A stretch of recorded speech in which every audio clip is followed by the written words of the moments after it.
You will hear a number of different recordings and you'll have to answer questions on what you hear. There'll be time for you to read the instructions and questions and you'll have a chance to check your work. All the recordings will be played once only. The test is in 4 sections. At the end of the test, you'll be given 10 minutes to transfer your answers to an answer sheet. Now turn to Section 1. Section 1. You'll hear a student asking for advice on her accommodation. First, you have some time to look at questions 1 to 6.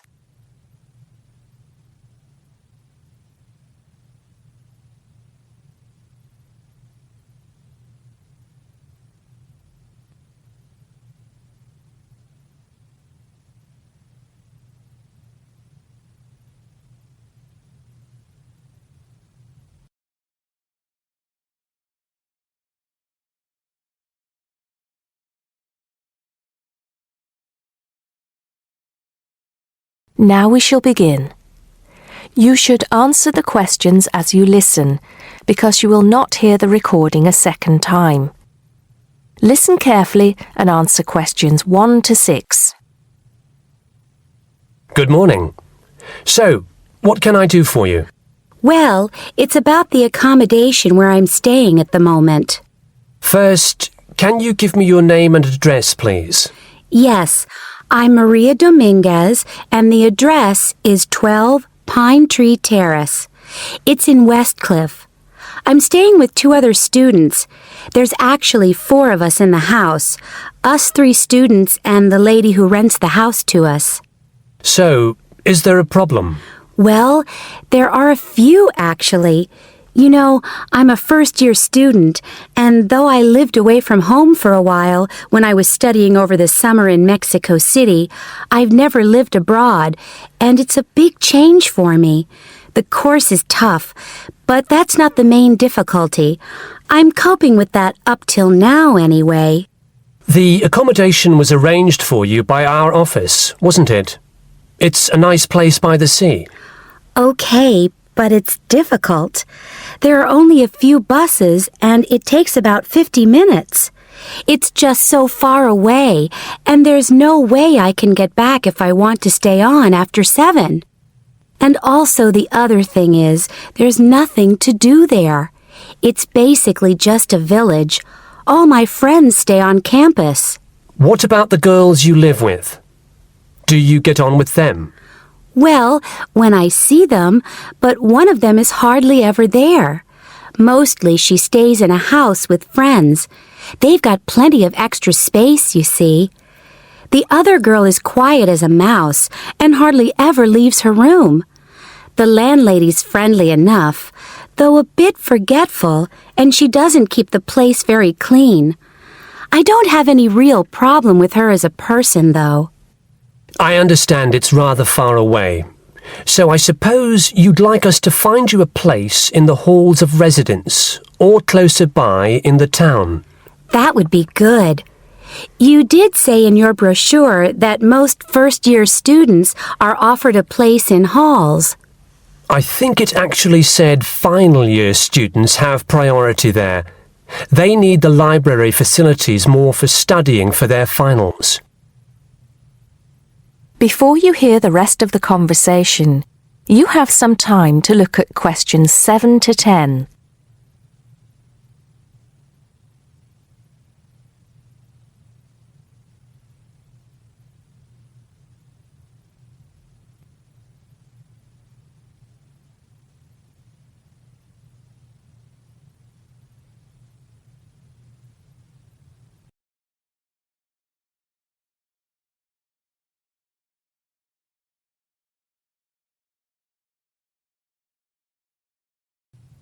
Now listen and answer questions 7 to 10.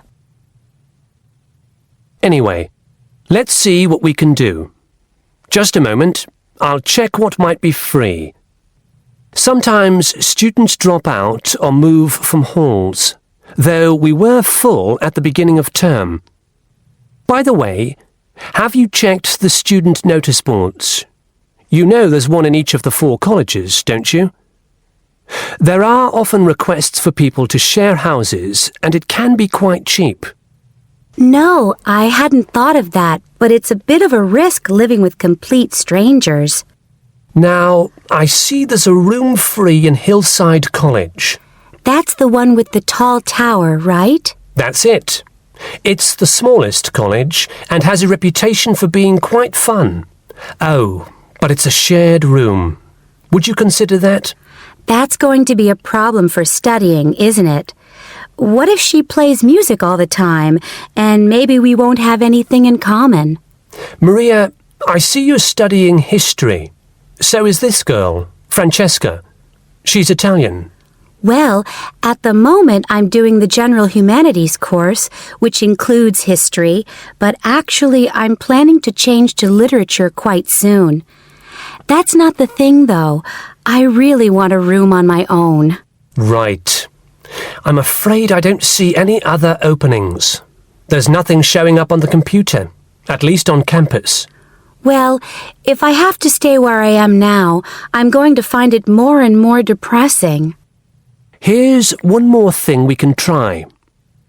The university owns several places on the Thanet Road and also by the West train station. Both of these are about a 20-minute walk down the hill. They're not the newest of buildings, but I could check for you. Can you come back tomorrow? Oh, no, that's Saturday. What about Monday? Yes, sure. I'd really appreciate it if you could do something for me. Let's hope so. That is the end of section 1. You now have half a minute to check your answers.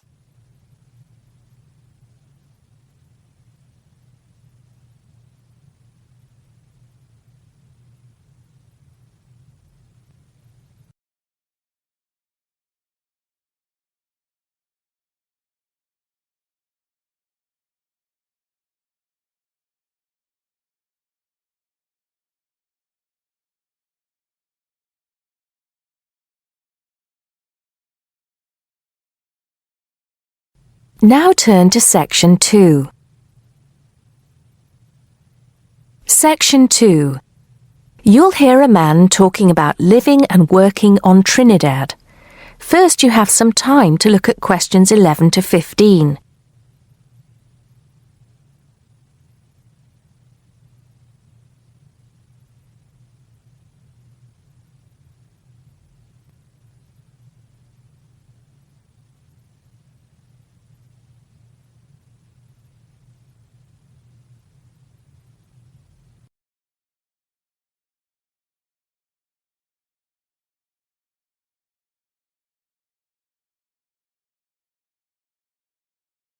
Now listen carefully and answer questions 11 to 15. Hi, I'm Steve Pinfold, and I'm here today to tell you about my gap year, which I took about 20 years ago. Unlike many students these days who go travelling or get some work experience between school and university, I decided to do something completely different after finishing my degree. I applied to work for a charity organisation. What it does is it sends people with particular skills to countries where those skills are needed. Apart from having some experience teaching English to summer school students, I didn't have any particularly useful skills, I thought, but luckily I was still accepted. I had to find the money for the flight, but you get free accommodation. I stayed with a family of 5. And you do get paid, but not much. It's a bit like pocket money, enough to get by. I worked in an orphanage and taught English at a local school. Where was I? Well, originally I was going to be sent to a village in India, but at the last minute the organisation decided to send me to Trinidad. Now, this is a fascinating place. It's an island in the Caribbean. Well, in fact, the country is actually 2 islands. The smaller one is called Tobago, which is connected somehow to the word tobacco. Anyway, there I was, a young white guy living and working on an island which is mostly a mixture of descendants from Africa and India. The Africans were originally brought over as slaves, and the Indians came later as indentured workers. That means they agreed to come for a specific time, but many of them stayed. There are also some Trinidadians of Chinese and British origin, though the native inhabitants were basically wiped out by colonialization. I myself felt completely accepted and had the time of my life. The language everyone speaks is English, so there was no problem for me there, but some concepts don't quite translate. They're pure Trinidadian. There's the term liming, for example, which means sitting around watching the world go by. Also, there's the famous carnival, when the whole island is taken up in playing mass. For a whole month, around February or March, it depends when Easter is, everyone's busy preparing costumes, practicing calypsos, soca and steel pan music, and most importantly, partying. Before you hear the rest of the talk, you have some time to look at questions 16 to 20.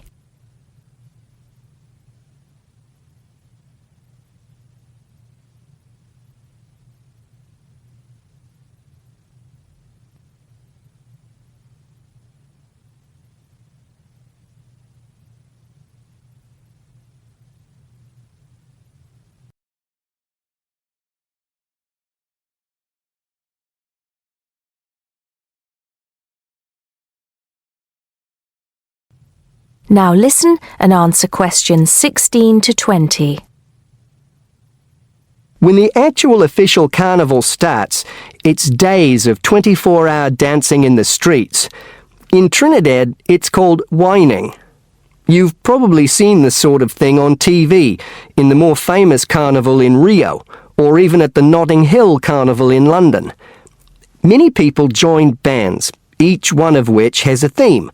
For example, the sea or jungle fever, and they have costumes designed and made to go with the theme. These can cost $1,000 for the king and queen of each band. They're incredible. The whole city is a non-stop party zone, full of colour and sound. It's serious, too. The bands are in competition, and the winner gets $1 million. Sorry, I got a bit carried away with those memories. Back to my real job there. The orphanage was called St. Augustine's, and that's also the name of the place where it was, St. Augustine, a town just outside the capital city, Port of Spain.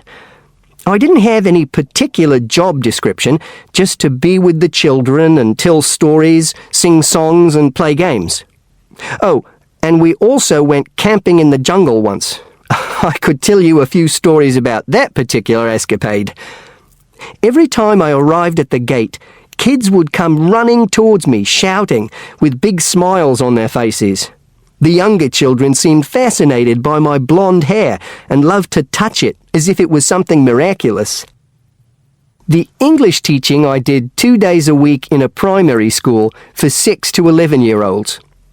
The kids may have been poor, but they all wore neat and clean uniforms and were so respectful and enthusiastic. I've now been teaching for many years in different countries, and I still think those were the best students I've ever taught. What else did I do while I was there? I swam a lot.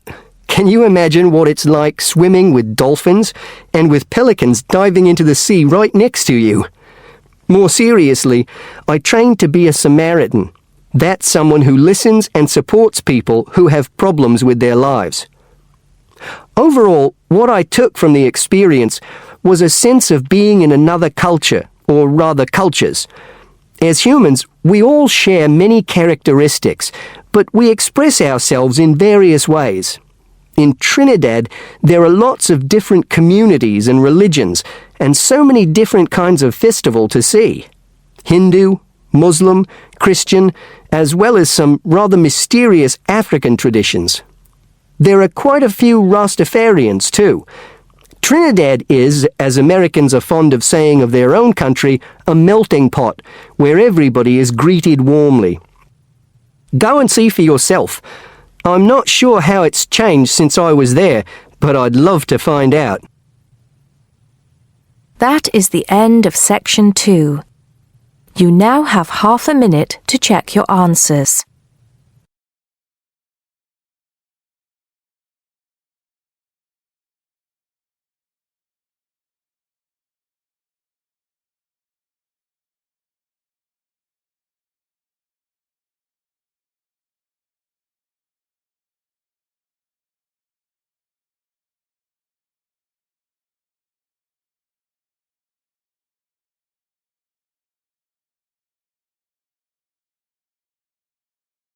Now turn to section 3. Section 3. You'll hear 3 university students talking about a presentation which one of them has to give. First, you have some time to look at questions 21 to 24.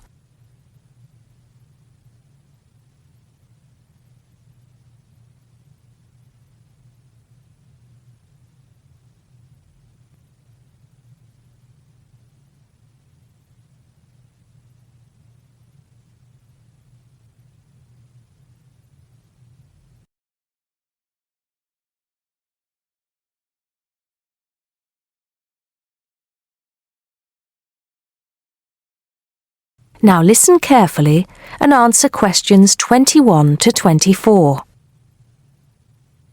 Hi, Joe. Hi, Isabel. Hi, Paul. Oh, hi, Paul.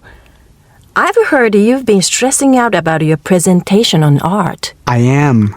Are you still going to talk about the different types of art? Yes. Well, I was planning to, but there's so much stuff on the subject that I'm finding it difficult to put it all into one short presentation. Huh? I usually have the opposite problem. There's nothing worse than going blank, forgetting your words in front of a group of people. Well, the problem is that I don't know how to organize what I want to say in the presentation. Well, you know everything there is to know about the subject. It's just a question of selecting what you want to talk about. Well, there's a lot to discuss about the different periods in art. That's a good way to start. Then you can bring in how specific types of art were popular in each period. Yes, like how sculpture was popular in the classical period and paintings were popular in the Renaissance period. And how now a wide variety of media are used to create modern art. As long as you keep it concise, because it's a large area, there's so many periods and movements in art, and you don't want to just list them one by one. I agree. An explanation of the movements and periods in art wouldn't be too long. You're right. I need to just pick out some key points, just mention the periods quickly so that I can move on to the real topic of the presentation. Yes, the variety of art, like sculpture, paintings, installations. I have an idea. Why don't you prepare a timeline to show to the class? That would be a nice visual and it would focus your ideas so you don't get too sidetracked. Great idea. It would certainly cut down on time. Right then. Where are we? You'll begin with a very short introduction to the historical periods of art. Then, you'll talk about popular types of art within these periods. That's sorted. Maybe you could also mention some key works of art in each period, like the Venus de Milo statue or the Scream by Edvard Munch, and give some interesting facts on them. That's not a bad idea, because it does give people a frame of reference when I talk about specific kinds of art. After giving a historical context, I should really talk about different forms of art, shouldn't I? Yes, you should. After that, you can conclude with a question on what is considered to be art. Now, that would be really interesting. Yes, comparing the traditional views of art with modern views. Exactly.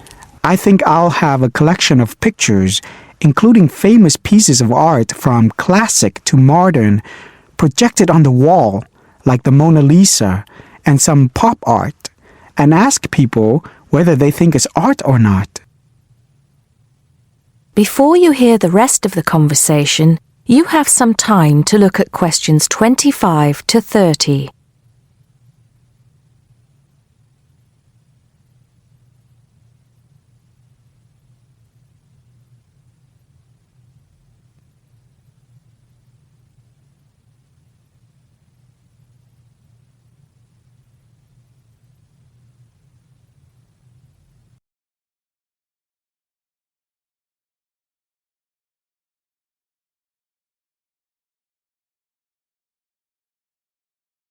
Now listen and answer questions 25 to 30.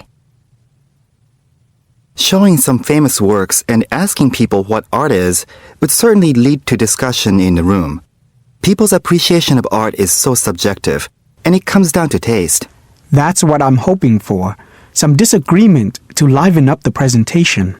And you could stick in some really controversial ones like graffiti and modern art installations in between pieces of art that are universally accepted, like the work of the Renaissance painters. Sounds good to me. I have to say, I really don't understand some modern art myself. There was one recently that was just a pile of rubbish. It doesn't require much skill to create, does it? And what does it mean? There's no point to it. Actually, Joe, I like some modern art. It makes you look at the world in a different way. Artists now have the freedom to express themselves completely. Yes, but there is an idea now that anything can be art. I've heard of paintings being sold for large sums of money, which have been done by small children and animals. Now that's ridiculous. Oh, you could find one of those paintings and put it in your presentation, couldn't you, Paul? That would really be interesting. Well, Paul, what do you think? I like it. Just thinking. I'll need to do some more research to find pictures for the slideshow. Yes, we can help you, can't we, Joe? Of course. If you go to the fine art section of the library, I'm sure you'll find everything you need. Just ask the staff and they'll give you access to a slide bank of hundreds of famous works of art. And if you still can't find what you're looking for, use the library computers to go online. There are lots of images on the internet. Of course, you'll need to use a search engine like Google, but it's dead easy. Thanks, guys. I'm feeling much clearer about the project. Your ideas have been really useful. I think I should end with a quote of some kind by a famous artist. What do you think? That's a good idea. Now let's go to the library and see what they have. That is the end of section 3. You now have half a minute to check your answers.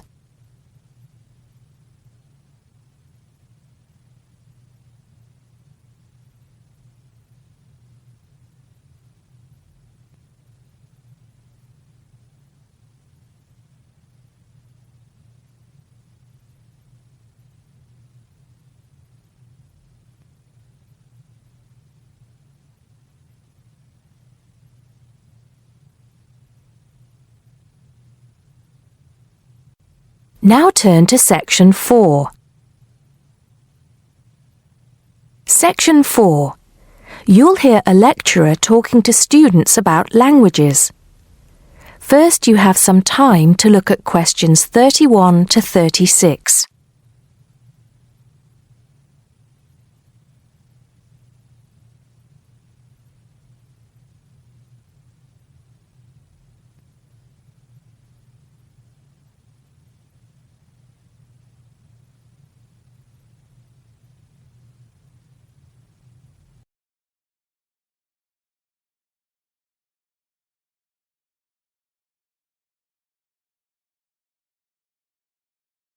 Now listen carefully and answer questions 31 to 36.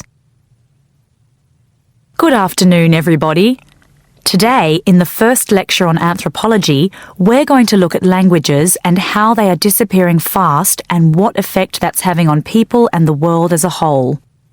We hear so much in the news about the possible extinction of animal and plant species in the world. It's a sad thing that one day certain animals will cease to exist. But how many of you are aware that the world's languages are facing a similar threat? Believe it or not, there are currently more than 6,000 languages spoken in the world today, but experts believe that by the end of this century, this number will be reduced to half. And as each language dies, the culture and specialized knowledge of a community dies with it.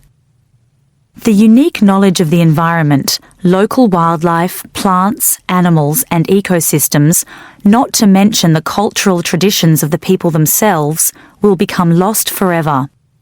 In essence, each language is not just spoken or written words strung together.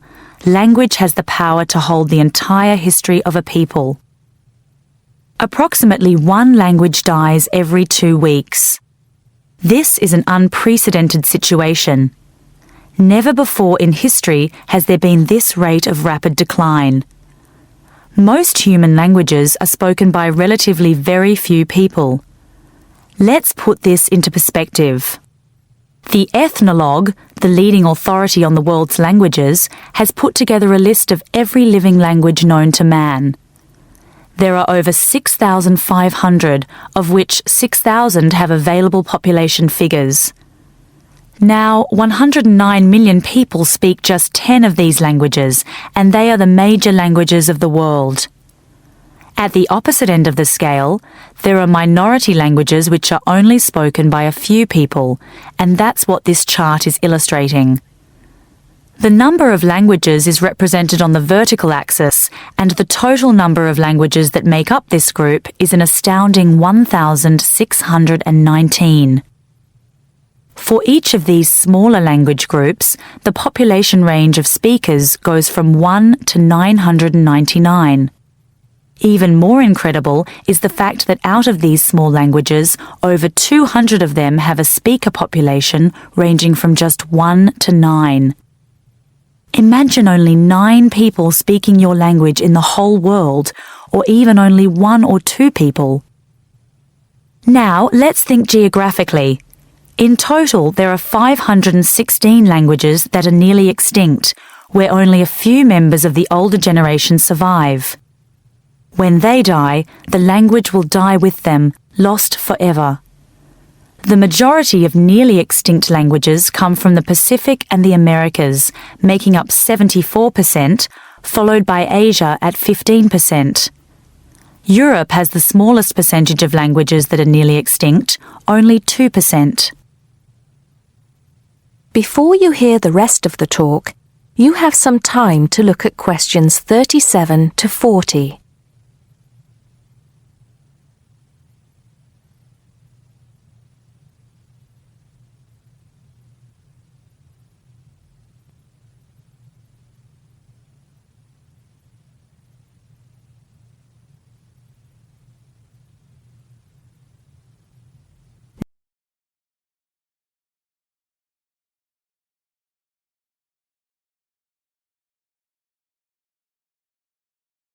Now listen and answer questions 37 to 40.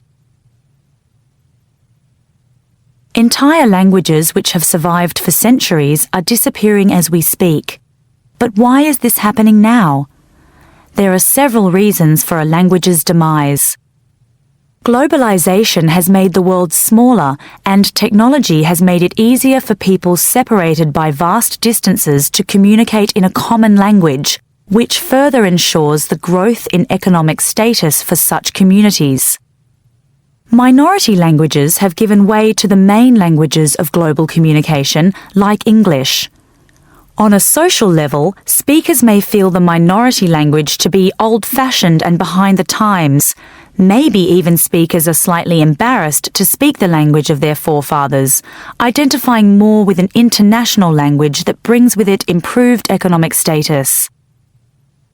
Now, some do argue that a reduction in the number of world languages is inevitable, and anything to ease communication between nations is a good thing, and granted, there is a point to be made there, but what are the long-term implications of this? Consider this. Language, in both spoken and written form, is the vehicle for oral traditions to be passed down through generations. When a language becomes extinct, this link is broken and these oral traditions are lost. This has enormous implications for the identity of a community. We can't stop the changes that are happening in the world, but we can try to keep languages alive through language maintenance programs and by documenting languages before they disappear, so they can be studied and maybe even resurrected in the future. It's also important to remember that many people who speak threatened languages can neither read nor write. Helping them become literate goes a long way towards protecting the language. Preserving a language is not easy, but there have been exceptional cases where languages have been brought back to life. In Ireland, Irish Gaelic, once a dying language, through national determination is now spoken by 13% of the country's population. We'll go into what happened there in more detail in my second lecture. That is the end of section 4. You now have half a minute to check your answers.